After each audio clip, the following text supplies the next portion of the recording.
Hello, I'm your host, Marcus Ruiz-Evans, one of many leaders in the Calexit movement. So today we're going to address the topic that everyone's asking about. People have asked for a response to. Joe Biden picked Kamala Harris as the vice president. What does that mean for Calexit? Well, it affects nothing. So let's just start off the top. There's a couple scenarios about how this could go. Number one, what if Trump still wins? Trump's numbers have gone up since Biden and Harris were announced as a team. He could still win. Number two, what if Trump loses but doesn't agree to step down? America will enter into some sort of chaos. And just like we saw with the pandemic, the moment America is in chaos and there doesn't appear to be order at the federal level, Californians immediately say, well, let's just put up walls and do our own things. We saw that with COVID-19. The federal government appeared to not have a clear direction on the way that they were going to go. Californians said, yeah, let's go ahead and we're going to announce our own plan in opposition to the federal government. Everybody backed it, all good. So if Biden and Harris win and Trump doesn't concede, or Trump concedes and his followers don't, or there's any sort of civil war-like action at all, Californians are going to say, well, we got to get out. So those two options still mean Calexit's coming. So let's talk about the third option. Biden wins, Trump acknowledges that, and all of Trump's followers agree. Highly unlikely, but let's say that works out. So can you still support Calexit with an America that elected Biden and the vice president, and Trump's people all said, okay, you're in charge, peaceful transition? No, you can't back out of Calexit, even if they win and even if the transition's okay. And here's why. Yeah, I did some research. So, Cornel West, Dr. Cornel West, the smartest African-American man conceivably in all of America, on August 13th. Willie Brown, the smartest African-American man in California, possibly the best connected politically, on August 8th. Foreign Affairs magazine this week, and the editor of The Nation magazine today all said the same thing. Probably something you're not hearing in the news, which is something like this. The amount of disaster and destruction that's coming is beyond anything you can imagine. COVID-19 is not done. They don't have the vaccine. They're not out of it. We're still a year and a half, maybe two away through a transition nobody's ever lived through in all of modern times. Additionally, the economy is going to go into a recession because of that, and no one's ever dealt with a recession like that before. Additionally, you have the most divided country ever since the Civil War. And additionally, you have the most damaged international relations as since before World War II.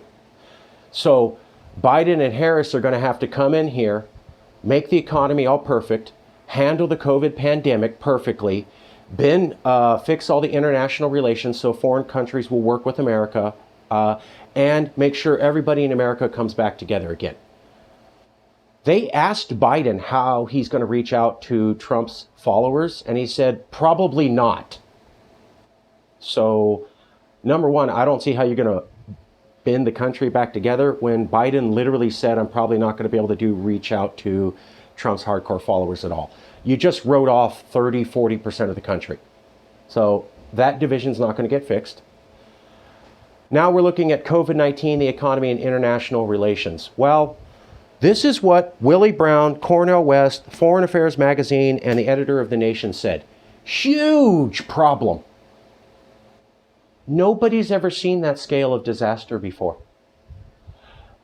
Willie Brown, who's an African American, ran for office here, ran the California government for decades, started Harris's career, knows California politics in and out, said it's going to be a bumpy ride. And he pointed out how the worst recession America had seen in 80 years, Barack Obama was in charge of. Barack Obama was brilliant. He was eloquent, well-educated, etc. And faced with one major challenge of a recession, the likes of which we haven't seen in 80 years, but did have a model to go off of, he was pounded in the midterm elections. So, most talented, brilliant guy, one mega issue, Obama, pounded, hated on, blamed for. That's the best he could do. That's what Willie Brown was saying. Hey, Obama deserved better, but the recession was hard to fix. This is as best as Obama could do, and he was still hated for that and took a real pounding in the elections afterwards. So now you have a recession that's worse, a pandemic on top of that, and damaged international relations to fix. 3 gigantic disasters, each one of which there's no model for. The recession Obama had to deal with, there was a model for, 1930. And in fact, the Federal Reserve Chairman was an expert on how they got out of the recession in the 1930s. There's no model on how to get out of a recession caused by nobody working, a pandemic, and destroyed relations on the international scene like you haven't seen since the 30s. There isn't. So in comes Biden and Harris, and they have to fix 3 unseen problems when Obama only had to fix 1, and there was a model. Obama was trashed for that. Really got damaged. He survived, he made it through re-election, but it was tough. That's what Willie Brown says. Cornel West says the same thing. He calls it a slow disaster. And what he means is, hey, Joe Biden is in cognitive decline. Kamala Harris, as smart as she is a junior senator. That means she's just got to the federal government and spent maybe 1 or 2 years figuring out how the whole thing works, didn't even complete her full Senate term.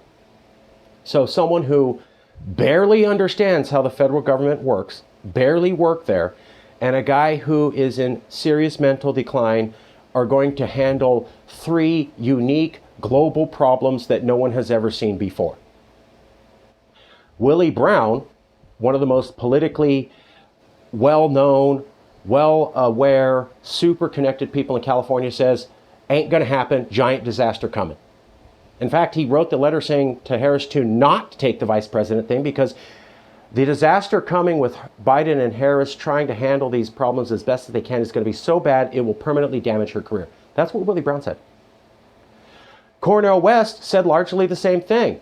If Biden and Harris continue to do things the way America's always done, they're not going to fix these crises, and it will be a gigantic disaster.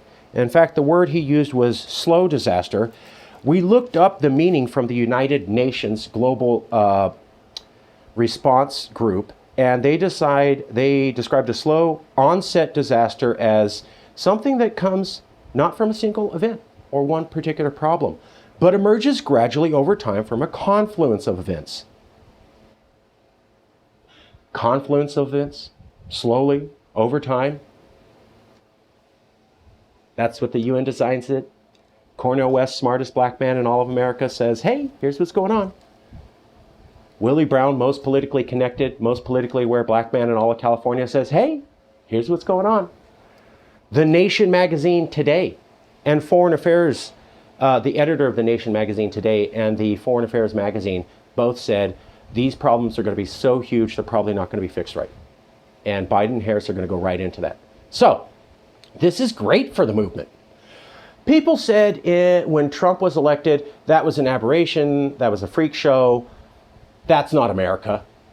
So if Trump is out, they'll go right back to the phrase of, that was just, that doesn't really represent America. He didn't win. Russia rigged the whole election.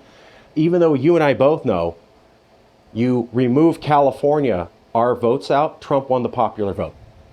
A majority of Americans, even with Russian interference, said the guy that said it's okay to victimize women and that Mexicans are all murderers was elected by a majority of the people in California, was elected by a majority of the people in America outside of California.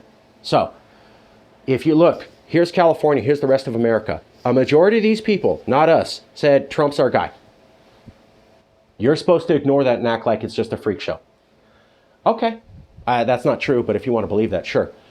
So let's say Biden and Harris get in and they can't fix these problems. Well, the whole Trump was an aberration is going to go away and people will have no choice but to accept that America's sinking and there's just something wrong with the federal government and we need to get out. And that's if Trump loses, and that's if Trump steps down, even if he loses. So Biden and Harris have to win. They have to solve 3 unique problems that nobody's ever seen before and there's no model for. And some of the smartest African-American people in California and America are saying they probably can't do it. And then people who study foreign affairs magazines and editors of The Nation magazine are saying super big problems, really a bad time coming up. Now, I waited to come out with this discussion because I wanted to see if people started talking about this. This has been out for a week. Nobody's bringing it up. So nobody's bringing up that the smartest possible African-American people in California and in the foreign nation of America are saying that this is going to be a slow disaster and Biden and Harris aren't really equipped for this level of challenge. Could they handle normal times? Sure. And I'm not picking on Biden and Harris. I'm saying that a person in mental decline and somebody who's a junior senator with barely any understanding of the complex federal government are not equipped to handle the gigantic triple-ranked challenges coming to them. America is going to appear to be sinking even after Trump's gone. Californians will have to recognize this. So, even with the 2 of them, nothing changes. Notes and references will be provided. And I also want to say, I like Kamala Harris as a person. Yes, I did not agree with all of her policies. I don't. But when she was making those policies, everybody was saying that was a good idea at the time. I don't think it's completely fair to fault her for making decisions earlier in her career when almost all of the leadership in California was saying, right on. That being said, I don't like those policies, so it's a mixed bag. But I'm not going to blame her as though she invented those ideas all by herself. That didn't happen. Everybody was talking that way. She just implemented them. Additionally, I got to say, 2015, Kamala Harris says, I understand Calexit and why people think that way. 2016 or 2015, she approved one of the Calexit initiatives. So she is on in history as saying that she understands Calexit and that she approved an initiative for us to ask for a vote to secede. Kamala Harris. So I love her for that. Don't approve of her past policies. Don't believe it's fair to single her out for creating those. That didn't happen in history. But I do think that if you've only had a few years at the federal government level, you are not equipped to run the whole thing. And the other guy's not mentally where he was 10 years ago. I'm not blaming them, but I'm just saying they are not equipped for the gigantic challenges coming ahead, and it's going to be really obvious within a few weeks after they get elected, if they get elected. And Cornel West and Willie Brown said that. So, you don't have to agree. I'm going to go with the opinions of the 2 smartest African-American people in America and the separate nation of California. Tell them that they're wrong before you come to me.